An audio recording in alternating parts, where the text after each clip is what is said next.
Jersey, the homeland of this guy, but he's been in Baltimore a long, long time, and now up and down the I-83 corridor, he's having some fun. He's bought himself a soccer team, and I've seen many, many games up at the farm show in Harrisburg. He's the new owner of the Harrisburg Heat, our longtime sponsor and friend, and always supporting our Gen Strong efforts and all the stuff we do for There Goes Our Hero via our live events with Ravens players. You're welcome. Carl Delmont for Fremont Mortgage back on, or should I just say new owner of the Harrisburg Heat? I've been trying to give you that respect, but I know you're busy this week, man. I mean, this is, you guys open a soccer season this week, and it's been a dream of yours, and you own a soccer team. You're playing the Blast this Saturday night up there, huh? Yeah, that's going to be it's going to be a little bit sublime, playing the team that I've grown up watching, and when I first moved here, I met my wife. It's the team we used to go see and sponsor them. I'm friends with the front office, the players, so it's going to be interesting. Probably like when the Giants and Pittsburgh play each other because the Rooneys and Maras are so close. Well, give me a little lowdown on the league and what's happened to the league and where the Blast are and where you are. Just the whole shooting match, because the Blast are coming up and playing you guys this week, and they're thrilled that you're involved in this. They like the fact that Harrisburg has a team. Oh yeah, I mean, in years past, Harrisburg's the Heat has been a doormat for pretty much every team. They've won one game a year the last 2 or 3 years. It was just tough. They were run on a shoestring budget and with a lot of heart and passion, just no results. And for my long study period, I figured out what needed to be done, and confided in people I knew in the league. We talked to Kevin and Ned at the Blast, got their opinions, and went through and just did things that needed to be done, like practicing 5 days a week and bringing in quality players. And I got a great coaching team. I've got Dennis and Cabral, a good friend of yours, a great guy. Lester Felician, who's played forever. And crazy enough, I met Lester in Bermuda when I took my kids and a couple of my players over there for to train with the Bermuda national team. Lester was over there training a team, and we got to know each other. And next thing you know, I said, Dennis? He was like, yeah. I said, well, and I just hired him as a coach. We're looking for an assistant coach and someone that lives in that area. Lester lives up in Harrisburg, so boom. And then we brought Gina DeFlorio back, and a little bit of trivia. I just found, I was in the office this morning, found some old scorecards, sheets that were submitted to the league, and some great names on there. You had David Bascome, you had DeFlorio, and I mean, you probably were Pulisic. Well, right, and I was going to, where this thing links in is, I was going to say that, one of the premier soccer players in the world is from the Harrisburg area. Most people in America don't realize what's going on over in Dortmund. I do, and this is the strange, a part of this is, Jen's donor, Niels, is coming to town Saturday when you guys open against the Blast. His brother is the trainer for Borussia Dortmund, who Pulisic plays for. So, I mean, it's two ties of separation going on here from here to Dortmund, Germany. But, it is crazy. And I remember his dad playing for the Harrisburg Heat for many years. Yeah, and Christian's doing great. I mean, he's, the new face of U.S. men's soccer, as well as, doing a great job over there in Germany. So they're playing, actually, next week against Mexico for the qualifier. So it'll be interesting. In fact, one of the coaches spoke to Christian's mom, and we're hoping maybe to get a couple signed jerseys that we can, do some kind of raffle or auction off at one of the games coming up. Yeah, that game's in Columbus, I believe, if I'm not mistaken. Yeah, it is in Columbus. Next week, yeah. Carl Delmont joining us here. I'm sorry, All Things Soccer and Fremont Mortgage, of course, the Harrisburg Heat owner and a longtime visitor and friend for us. So you got the game this week. Give me some challenges. Give me some thoughts for you. I mean, obviously on the field you want to win. You feel like you put a good team together. You got Dennison, who I've known forever as well, getting involved in there. But, I mean, the nuts and bolts of running a soccer team, it's probably a little challenging, right? Maybe somewhat similar to running a mortgage company, but a little different, right? Yeah, it's a lot of work. I'm doing a lot of work in the front office. I kind of inherited the GM position, and I think we've done a good job putting together a great group of players. Talent, they're bonding nicely. They've been practicing for 5 weeks now, getting ready for this game. And the guys are motivated. So, I mean, I think that, on the talent-wise, I think we're going to be good. But, look, the Blast have been, champions for a very, very long time. They're bringing back a good core. They did lose a couple key players, but, weaker teams, that would hurt. I don't think it's going to hurt the Blast. They're going to rebound. It's going to be a very, very tough game for us. For me, I still love the Blast, but now I've got a vested interest in the Heat, so obviously I want the Heat to win. And for a number of reasons, we need to build the fan base back up here. They've gone away because the team has been, so I'll say mediocre for so many years. that, when I first talked to the guy about buying it, I texted 6 friends of mine who play up here. His kids play up here. Like, hey, you guys go to Heat games? They're like, are they still around? And that was the challenge. So, we're doing a big blitz up here, trying to get people to realize what's going on. I got the players out in the community doing free clinics for, the youth groups out here. We're doing the radio campaign and a lot of social media. We're getting a lot of positive buzz. It's great when the commissioner of the league texts you and says, man, I just love everything you guys are doing from a marketing standpoint. And he said the other owners are reaching out to him saying they're really impressed with the things we're doing. So, we're impressing from the front office. Now it's time to press on the field, and hopefully things go our way. Website looks good. You can go up to harrisburgheat.com and learn more about what they're doing on the soccer side. Carl, I mean, just as an aside, I've always threatened that if I became wealthy, and I had money that it didn't matter anymore, I would bring minor league hockey back to Baltimore. I've always threatened to bring the Skipjacks or the Clippers or something. And I sort of half kid about it. And obviously owning the station, people have asked me about it and stuff. But I literally would say I don't know the first thing about that business, although I know probably more than people on the street would know about the business. And obviously you started sniffing around this a year and a half ago about getting involved in that side of it. And, that's one thing Steve Bisciotti always said is he understood the staffing business. The football business was a completely different business that took him years to understand. And, I'm sure you've made some mistakes. You'll continue to make some more. But getting involved in this, I'm sure it's more overwhelming than just some knucklehead like me on the radio saying, hey, one day if I got rich, I'd bring a hockey team here. Then you actually have to do it and buy the pucks and wash the jerseys. There's a lot of things that you don't even expect. And my mantra to my front office and to my coaching staff is this: year 1, we don't know what we don't know. Year 2, we now know what we don't know. And year 3 is going to be, how can we improve? So, if you go with that mentality, I think it helps because now you're not putting extra pressure on everyone because you're telling them, look, just do your best. And if we make mistakes, we expect that to happen. And, case in point, I just told you off air, I'm outside of a paint store buying paint to help line the fields because I got crews coming in tonight to get our field set up. So, I can't afford to send a guy who's important to get the field set up because I need the field set, by the end of the night so we can practice on it tomorrow. But, so I got to go out and find paint and do all this other stuff. And it's just one of those things where, I've got interns doing some things and I'm doing some other things. But you have to check your pride and ego at the door and just realize that, you're trying to build something and hope that, things go your way. But I think we got a good game. I remember when I cleaned the toilets at WNST in 1998, and I got all the stuff off the walls, and fixed the tower and cut down all the vines that were I'm fully, I'm fully vested in all of that, no doubt about it, man. Carl Delmont here from Fremont Mortgage, as well as the Harrisburg Heat. Getting ready. By the way, as you get the paint ready, whatever the NFL did in Canton about 2 months, don't do that. Okay? Yeah, I already I've already checked it. If I got the right paint, I just have to. Unfortunately, this one location doesn't carry all the colors we need, so I got to drive a half an hour north of here. Yeah, make sure it's not the kind that crust up in the sun as they baked up. Hey, so from the mortgage perspective, you guys are obviously we got an election next week, and we usually talk about financial issues. I'm sure we'll be mixing Harrisburg Heat and Baltimore Blast and league indoor soccer issues in with this. But how's the election affected the market? I don't hear much about the real estate market lately, and I guess maybe kids going back to school and whatnot. Maybe you're more into refinancing or consolidating, doing whatever you're doing, but not picking up and moving right now until maybe the election's over with. Yeah, I don't know that there's people who are holding off saying, I'm going to wait till election, I'm going to buy a house or not, but I do think that people who are maybe thinking about buying may delay it. They'll see what happens.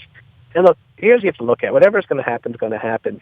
When the whole news broke about Comey coming out and saying, hey, we found some more things on Aberdeen's computer, that day when all that came out, you saw the stock market retreat big time. And then it recovered about 80% of what it lost. When you look at anytime Trump gets good news, the peso falls. Anytime Hillary gets good news, you see, stocks maybe go up a little bit. So, there's a lot of hedging and speculating by a lot of people. But the bottom line is, even though we got a decent GDP report, it's the first decent report in a very, very long time. So, one doesn't mean anything. It'd be like, if the Ravens won one game, I don't know if everyone's going to start talking Super Bowl. I think they're going to say, let's see if they can put 2 or 3 good games together, and then we can start talking things. Kind of same thing here. We had a good GDP report, but it's based on several years of very, poor, less than mediocre reports. So when you look at all these things, I think rates are going to remain low for a while. I'm even hearing some chatter from some very respected people who feel that we might see the Fed raise their rate in December, but then probably have to retreat sometime next year because there's some pressure on them to do some things now, but they just don't think the economy is ready for it. So given all those things, I think we're going to be in a period of low rates for a while. Will rates move up a quarter point, a half a point, move back down again? Probably. But, unless you're refinancing, you really don't want to time those things. If $50, $60 a month increase, if rates go up, is going to make you nervous about buying a house, then you really should sit down and look at your budget and find out if now is a good time to buy a house. Because, if you're worried about the mortgage payment being a little bit higher because of that, you have to realize when you buy a house, you have a lot of expenses that you don't have with it as being a tenant. So, you want to make sure you have some extra income lying around to do those things. When you do your budget to buy a house, try not to qualify for what you qualify for on paper. Sit down with a budget in mind and make sure in that budget you have some money saved aside for yourself. And that's what you tell your loan officer. This is where we need to be. Because it's easy to qualify you on paper, but no one lives on paper. He is Carl Delmont for Fremont Mortgage, joining us here, as well as the owner of the Harrisburg Heat. They kick it off against the Blast up at the Farm Show Arena in Harrisburg this week. And obviously you'll be making a trip down here to take on the Blast as well later on in January as well. And that's a nice little convenient thing that I know the Skipjacks and the Hershey Bears always had as well, sort of the back and forth. What about the league and what about the Blast? People, your fate is tied to the Blast fate. And, year after year, Ed has tried to find some stability for all of these teams, quite frankly. Yeah, there was that, whole period over the off season where Ed and several teams, left the MASL and were going to form their own league. And then there was a meeting between the commissioner and the president of the MASL and Ed and some other owners. And they realized that, it's really what's best for the sport is everyone get together and, figure out what the differences are. And to the credit, they came back and really, I don't want to say acquiesce, but they actually made some changes that were, many of which were asking for. Now, they may have been a different solution, but the end result was the same. So now we have a impartial commissioner who is an attorney who actually owns a minor league baseball team. He's not affiliated with any other team. That's any kind of knock on former commissioners, but he's in and of himself. And, there's fines. No one's above it. The big teams that have been around a while, if they do something, they're going to get fined. And every day I'm getting new rules and new things you have to watch out for. But he's doing a great job. I think the people that there's a guy named John Raymond who he lives in Baltimore City. He's a great guy. He's actually one of the higher-up people at the league now. So the MSL is strong. We have new teams that are coming in next year. We might even add another country to the league next year. So I think, for me, I'm hoping that, the timing is good from a business perspective. But really, I'm just focused on short. I let the league worry about the things they're going to worry about. I think they've asked me to fill a couple of different committees, so I may actually contemplate doing that to have a little say in what's going on. But right now, I'm focused and get us to be the best team we can. And, who knows? We might upset the Giant this weekend. We'll see. Hey, Carl, good luck to you up there, right? I mean, I know it's always something special starting up, as they say. Good luck. Everything's at HarrisburgHeat.com as well as Fremont Mortgage. Carl Delmont, our longtime pal, setting sail as a sports business owner. It's great having you on, Carl. Good visiting, man. Thank you. Let me just add NMLS number 1067, equal housing lender. There it is. Always has to add that. I'll add HarrisburgHeat.com or FremontMortgage.com if you want to learn more about that. You can find me on the Bayou Toyota Audio Vault 24 hours a day from anywhere in the world. We are WNST.net, AM 1570, and WNST Towson, Baltimore, and we never stop talking Baltimore sports. Thank you. You would hear from WNST.net in Baltimore, AM 1570. How you doing, Nestor? What's Thanks up, for Joe? coming on, man. How you doing, man? Life's good. Life's good here in Baltimore. We're on a 4-game losing streak, but, better rested and probably a little bit healthier than maybe we were last couple of weeks, or at least the hope is. And I know you guys got your quarterback all mangled up. We always, cross our fingers when we hear 4 to 6 weeks, but 4 to 6 weeks always turns into 2 weeks when it's Big Ben. Nestor is joining us on the Football Fix, brought to you by Miller Lite, proudly served at the Wheelhouse and Level Lounge. And he's also on the McDonald's hotline, which is brought to you by McDonald's. Now get any size McDonald's McCafe drip coffee for just $1. Let's talk about the Ravens offense, Nestor, and it doesn't seem to be clicking at all, whether it's especially the run game when I look at it. So who comes back from injury And what does this offense need to do to get back on track? Well, I mean, Ozzie Newsome drafted, one draft. They picked up Ronnie Stanley in the belief, and they let Kelechi Osemele go over the big contract that he signed out in Oakland. And the belief was it was going to be a very set, solid, young-ish, other than Yanda, offensive line, and it's been a mess. I mean, Yanda's been hurt the whole way. Ronnie Stanley got hurt after the second week, and he missed some time back in camp earlier in the summer as well. They wind up playing with guys out of position at various positions. They've had one guy that's lined up at three different guys on the line, three different places on the line in Alex Lewis, who is a rookie to begin with. They wanted to start him at left guard. He's played mainly at left tackle. They've had John Urschel banged up out of Penn State. Maybe some of your Pittsburgh Penn State fans would remember him. He was slated to be a starter at left guard. He had been injured through most of camp. And then Rick Wagner, the right tackle, went out a couple of weeks ago as well. Big tackle from Wisconsin. He's been here a number of years now. It hasn't looked like the offensive line that they drew up back in the spring, and that's really affected all facets of how they've wanted to run the ball, how they've wanted to throw the ball. Obviously, they brought Ben Watson in free agency, never made it onto the field. He got hurt in camp. They drafted a kid named Max Williams last year that's now on IR, and they're playing with Dennis Pitta, who was the least likely guy in the world to get back on the field after two massive hip injuries out on the field. One was a non-contact injury 2 years ago, but he's one of Flacco's best targets and one of his best friends, and he's made his way back out onto the field. They're waiting on Steve Smith. And Flacco has been under duress most of the year with no running game or a running game that for whatever reason they've just stopped trying to run. Nestor, Steve Smith is a guy that I'm curious about. He has put Mike Mitchell on his, quote, lifetime hit list. He'll be hunting him down. Will he be on the field to go hunting? We're going to find out. I mean, this is what practice is about this week. I mean, there's so many guys on the infirmary report for the Ravens. If you go back to the Jets game, there was a time where Jimmy Smith leaves the game and Odell Beckham catches a couple touchdown passes the week before. Then you go into the Jets game, no Mosley, no Yanda, no Stanley, no Smith, no Suggs, no Doomerville, waiting for all of these guys to get back on the field. Some of them will be back. I mean, there's a real feeling that Suggs is going to play with a sling, that Yanda practiced last week before the bye, that he'll be on the field. C.J. Mosley appears closer. With Steve Smith, I mean, you're talking about a foot injury to a guy that runs. So time will tell, and I don't think Harbaugh will let the cat out of the bag on that before the week's over any more than Tomlin wants to absolutely make it clear that Ben is going to play on Sunday. I'm under the assumption that he's going to play, and I'm under the assumption that most of the Ravens guys, most of the starters will be back this week, other than maybe Doomerville, who has been a question mark all along. He seems to be, along with Yanda, the most injured of these guys.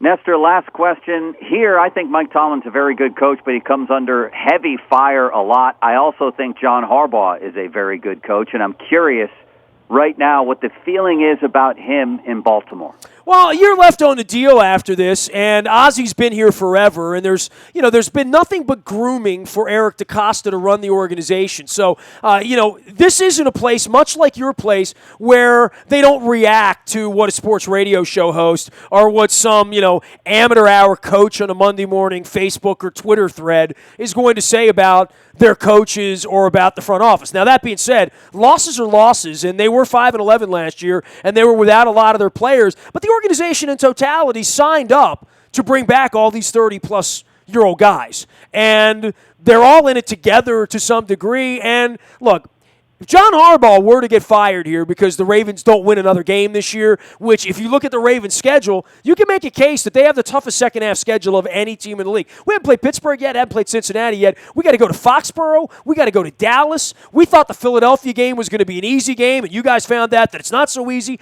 They're coming to Baltimore later on in the month as well. So we have a really tough schedule. If things go awry, it would take John Harbaugh about a day and a half to get another job. Yeah. It would take Mike Tomlin about a day and a half to get another job, and it would take the Rooney family or the Bisciotti family a lot longer to try to find the next guy. So as much as we throw the baby out with the bathwater on Monday mornings around here, you should thank your lucky stars in Pittsburgh that they don't fire every Cowher and every Knoll and every Tomlin as they get hiccups. These are the two most stable franchises along with New England in the league. Nestor, we appreciate you taking the time, man, and it should be a pretty good game. Thank you. You got it, Joe. Great having you on, man. There he goes, Nestor Aparicio from WN. Hey, Nestor, thanks so much for the time. I appreciate it. Always great to be on in Pittsburgh. Be well, bud. All right, thanks, man. Take care. Man. Bye.